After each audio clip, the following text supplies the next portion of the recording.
Assalamualaikum warahmatullahi wabarakatuh. Waalaikumsalam. Bismillahirrahmanirrahim.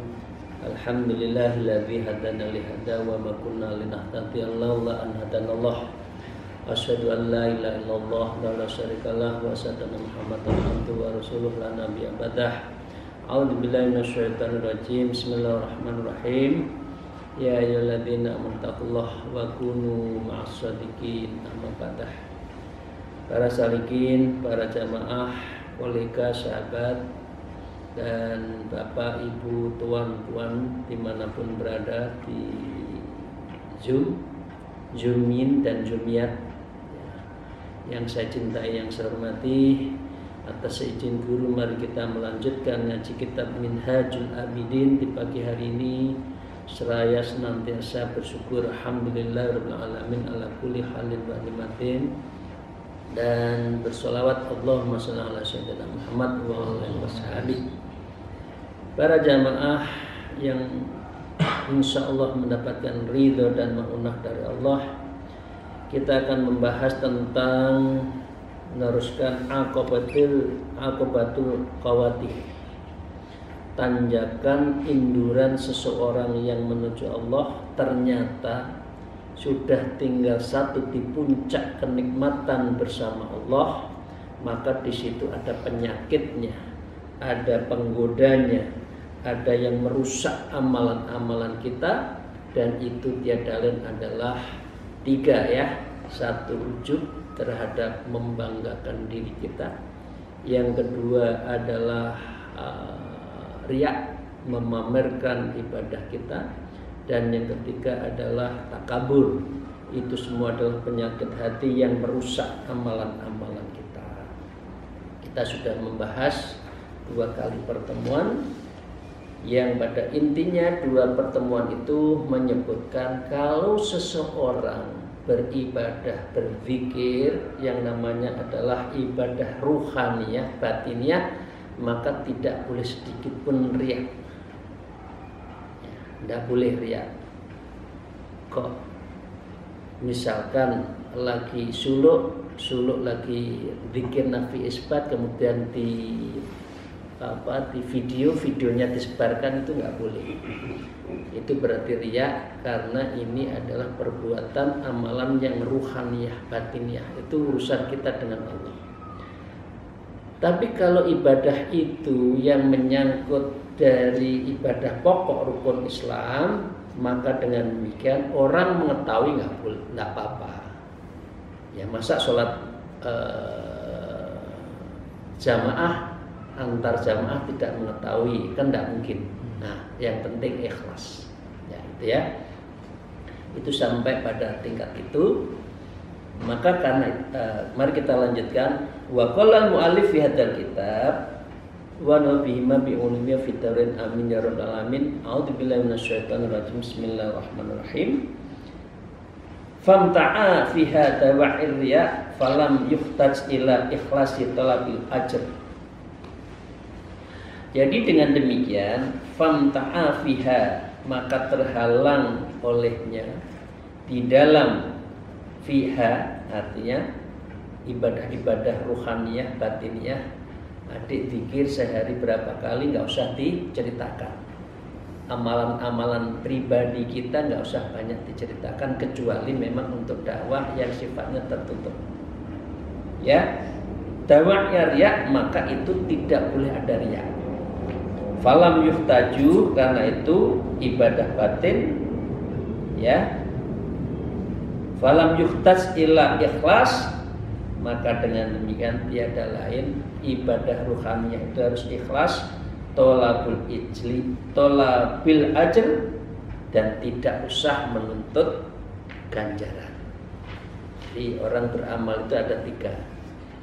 Yang pertama adalah amalannya orang seperti pekerja, bekerja minta bayaran, berdoa minta pada Allah, saya sudah istighfar loh ya Allah, ampuni saya. Itu berarti nuntut.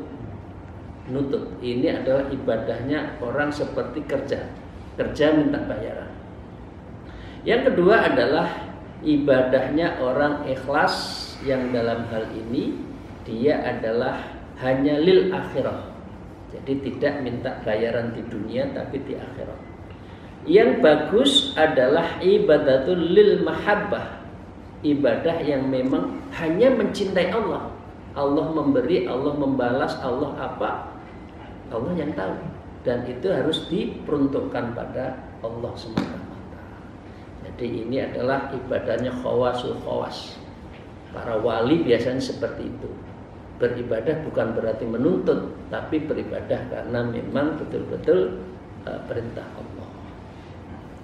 Berbeda di dalam kelompok karomiyah, ya sekte, ada madhab karomiyah yang dia mengatakan tidak juga dalam ibadah batin sebab tidak tertampakkan ibadah. Jadi boleh menuntut. Kalau orang menuntut Allah memberi itu baru kausalitas. Tapi kalau menuntut Allah belum memberikan, ya berarti masih boleh. Nah, gitu loh. Jadi sekte ini sekte namanya karomiyah, yaitu madhab yang mengatakan kausalitas, agak mutazilah karomiyah itu. Kalau kita kan ahlu sunnah ya, ahlu sunnah itu adalah di tengah-tengah. Wa kana Syekhuna rahimahullah yaqulu, dan gurunya beliau ya Abdul Al-Waraq berkata, idza aradal abdul muta'arribu minallahi bil ibadatil batinah naf'at dunya. Ya. Idza aradal abdul mutaqarribu minallah bil ibadah batinah, kalau seseorang hamba mendekatkan diri pada Allah dengan ibadah batin, ya, kok naf'at dunya, kok minta urusan dunia, namanya fawa aidan riya. Ini adalah riya.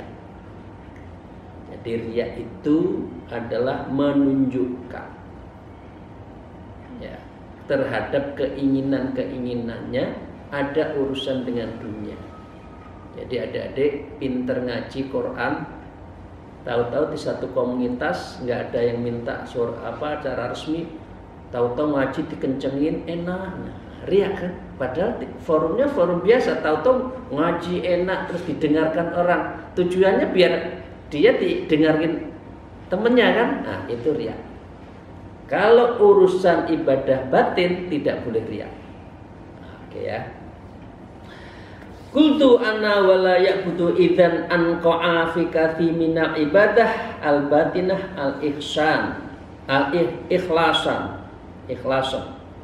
Jadi Imam Ghazali kemudian menyimpulkan tidak terjauhkan dengan demikian terjadi dua keikhlasan yang di sebagian besar itu ada dua.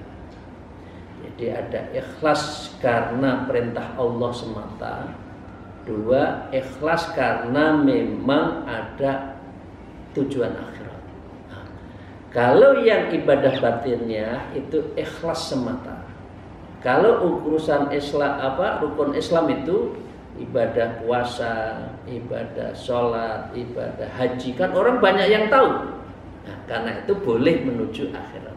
Kalau karena memang man shoma Ramadana wahtisaban ghufira lahu ma taqaddama min dhanbi.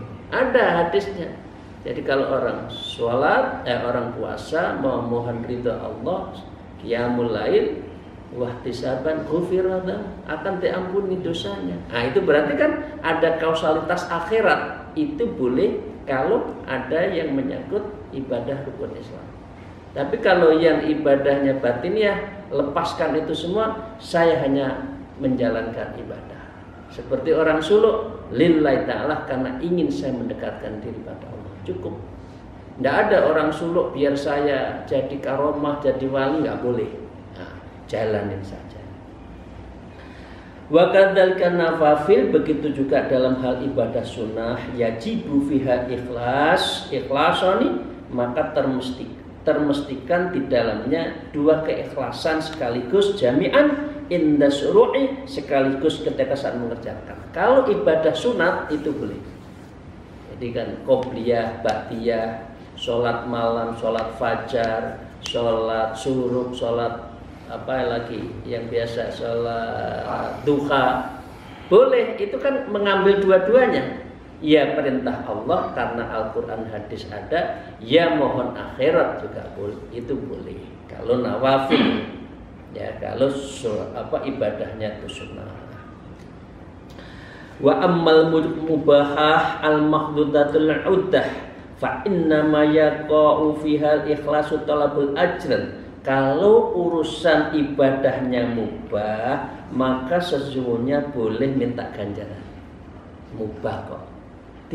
Mubah itu apa? Kalau dijalani kan tidak apa-apa. Ya, rokok itu ada orang mengatakan mubah. Ya, itu mubah.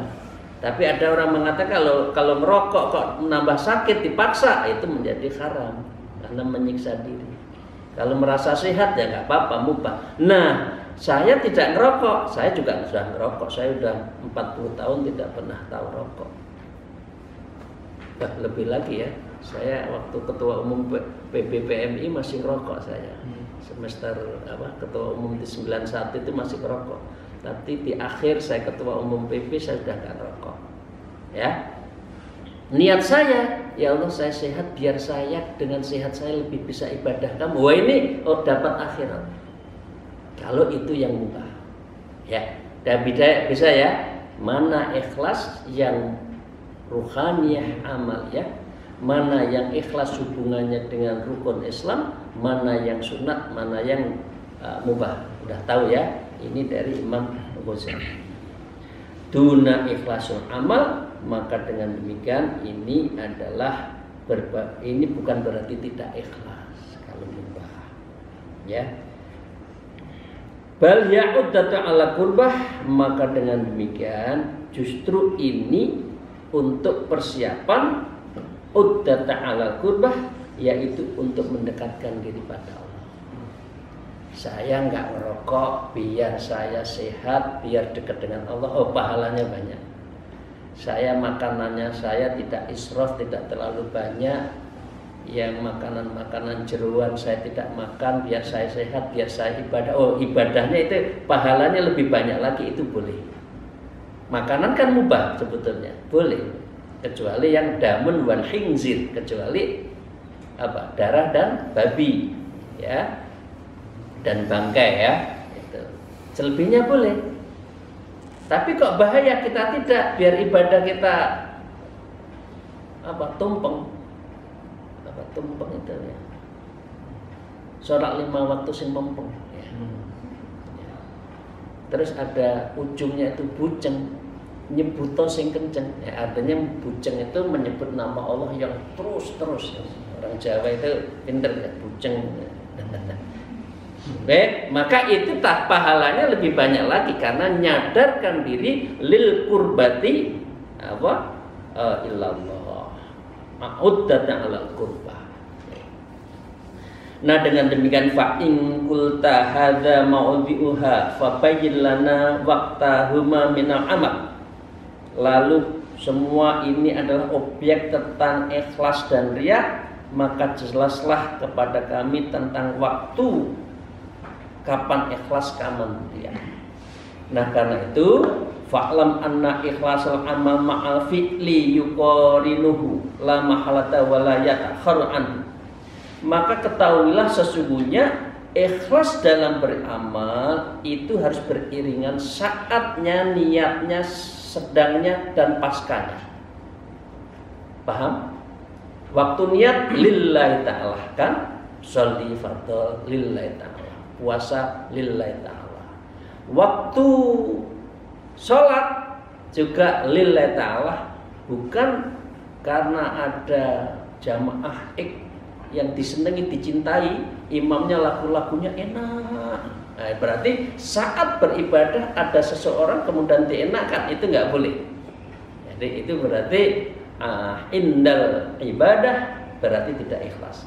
Berarti fil awal ya, di dalam awalnya niatnya, di tengahnya amalnya, dan juga paskanya itu harus tetap ibadah. Waktunya itu ya, la mahallata wa la yatakhara anhu, dan tidak mungkin dibelakangkan. Awalnya tidak ikhlas kok belakangnya ikhlas juga nggak boleh. Awalnya itu untuk ya karena anak muda ya, ada calon mertua biar disenangi, aduh ngajinya padang untuk orang mertua. Tapi begitu di akhir, loh itu dulu saya ikhlas kok, oh nggak boleh. Jadi innama a'malu binniyat. Wa ammal ikhlas talabil ajri farubbama yatakhara anhu. Adapun keikhlasan menuntut ganjaran maka terkadang bisa diterbelakangkan ibadah. Ini bagi orang yang oke. Sekarang ini wa inda ba'dul ulama, dan sebagian ulama berpendapat ya tabiruna fi waqtal faraghi fi minal amal. Jadi harus mempertimbangkan ikhlas itu sampai menyelesaikan amal, faragha minal amal. Semua amal mulai awal sampai akhir itu ikhlas. Fa idza faragha ikhlas aw riya, karena apa, seorang telah selesai kok ada riya, maka di awal dapat pahala, saat setelah ibadah kok ada riya, itu mengurangi bahaya, mengurangi pahala. Awalnya riya, di tengah-tengah kok ada, setelah selesai itu ayo bantu masjid itu, musola itu. Loh saya sudah bantu itu, saya sudah lebih berapa ya, saya 20 juta ada kali ya saya membantu musola itu. Lah itu berarti awalnya ikhlas, di tengah tidak terkurangi. Lah itu segera istighfar.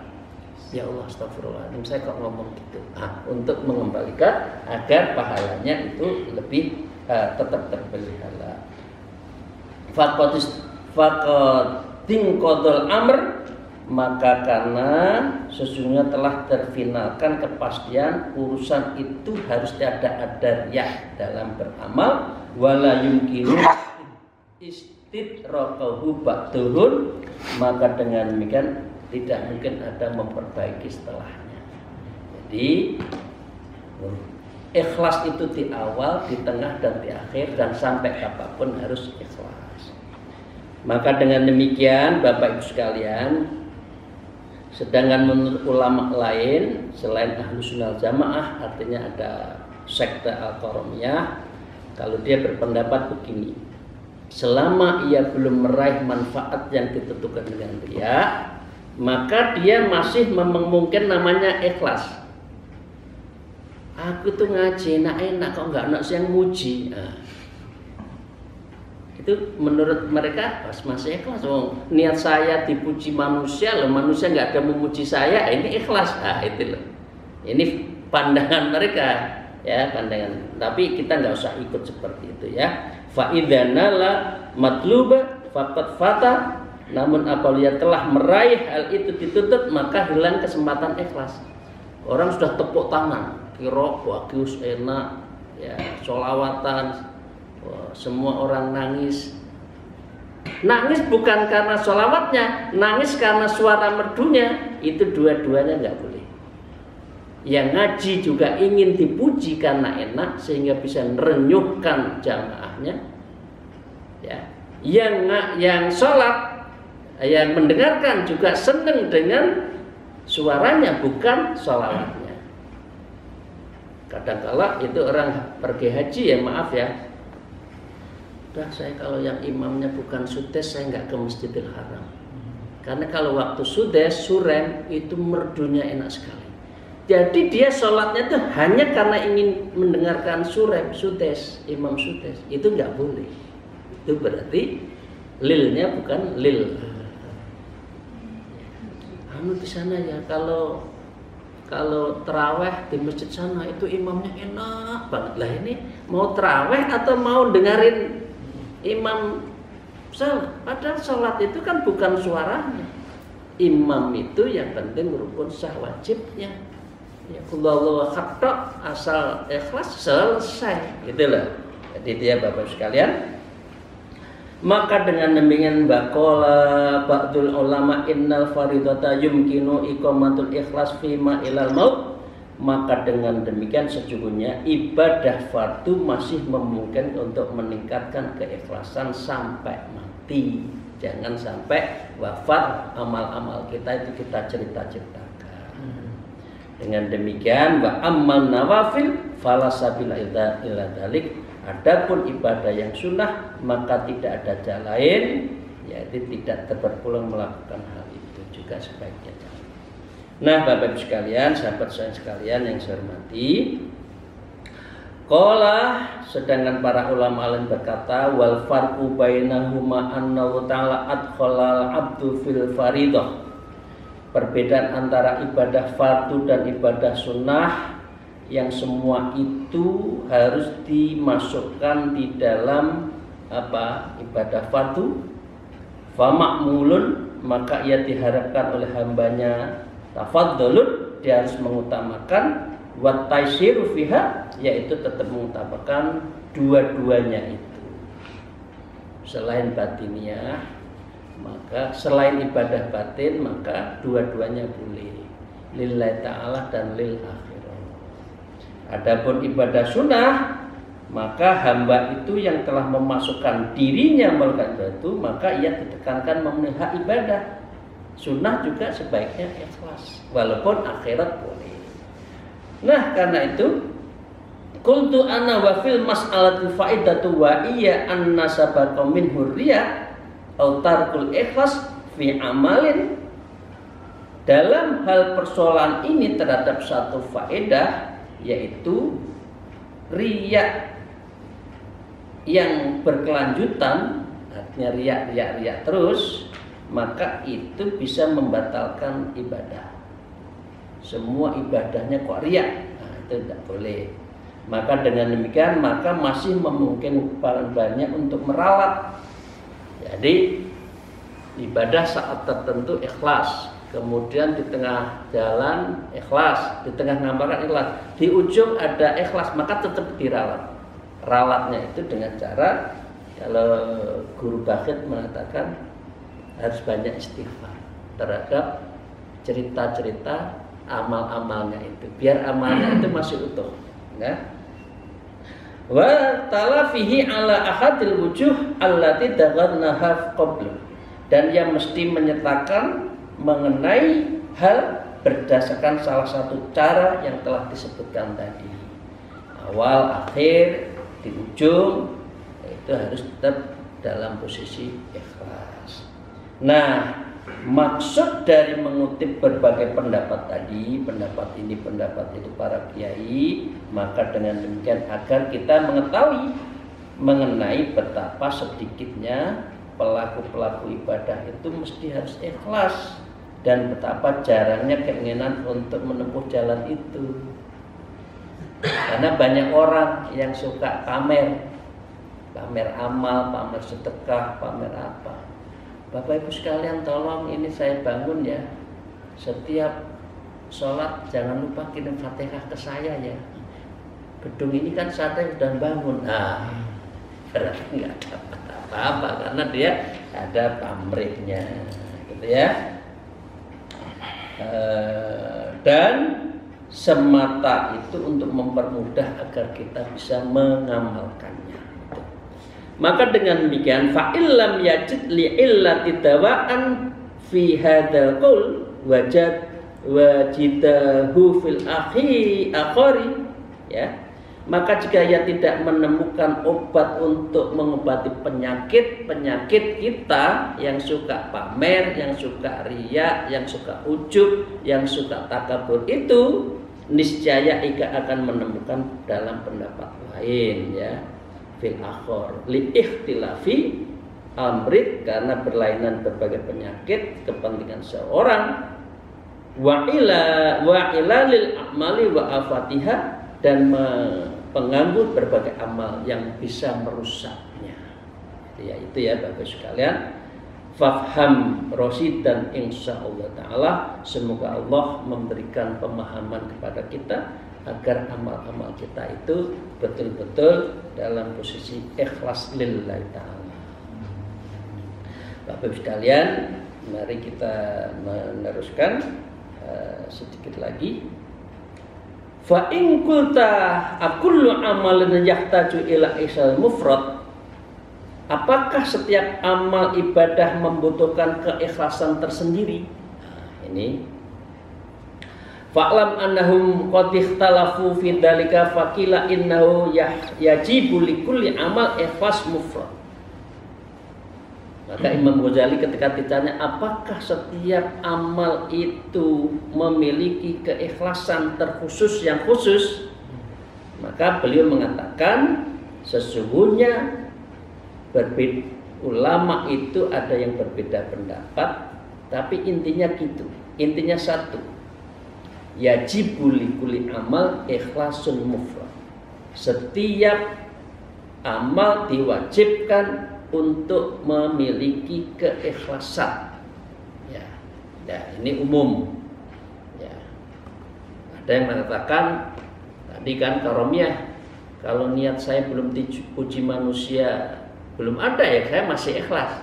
Tapi kalau sudah dipuji banyak yang tepuk tangan berarti sudah riya. Nah, gitu. Tapi kalau Imam Ghazali dan kita setiap amal apapun tetap harus ikhlas. Nah, wakila innahu yajuju tanawulu ikhlasan wahidan bi khumlatin minna ibadah, karena sesungguhnya dimungkinkan untuk menerapkan satu keikhlasan untuk beberapa banyak ibadah.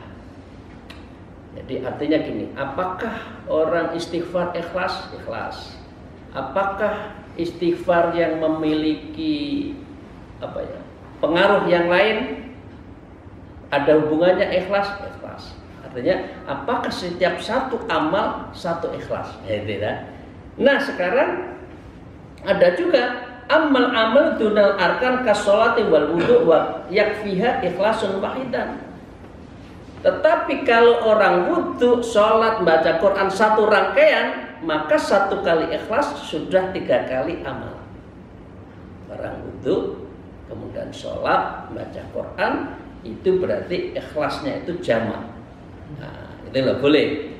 Ya, jadi wudu otomatis baca Quran lillahi ta'ala karena ikut wudunya, sholatnya ikut wudunya, gitulah. Kan ada sholat, wudu, wa kaifiha ikhlasun wahidan, maka cukup untuknya satu keikhlasan saja. Li'anna ba'da muta'alliqun baidin sholahan wa wasadan, karena sejujurnya sebagai perbuatan itu berkaitan dengan satu yang lainnya. Ya. Fasorat kasain wahidah, maka jadilah suatu yang tunggal di dalam keikhlasan, karena paket keikhlasannya paket. Saya pikir itu Bapak sekalian yang kita bahas di awal dari sesi pertama ini.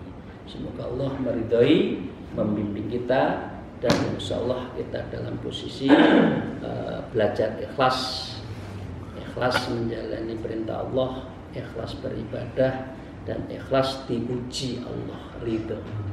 Demikian, terima kasih. Akhirul kalam, alhamdulillah, wallahul muwafiq ila aqwamit thariq. Wassalamualaikum warahmatullahi wabarakatuh.